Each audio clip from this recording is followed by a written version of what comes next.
Let me show you how to check your Cash App balance. If you recently received money on your Cash App and you have not yet confirmed it and don't know how to confirm it on your Cash App, in this video, let me show you the steps. This is going to be a short and easy tutorial, so let's get straight into it. Let's head over to the Cash App.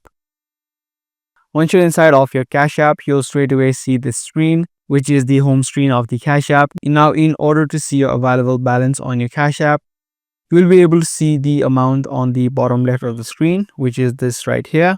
You will be directed to the account section of the Cash App, and you're going to straight away see the balance that you have within your Cash App.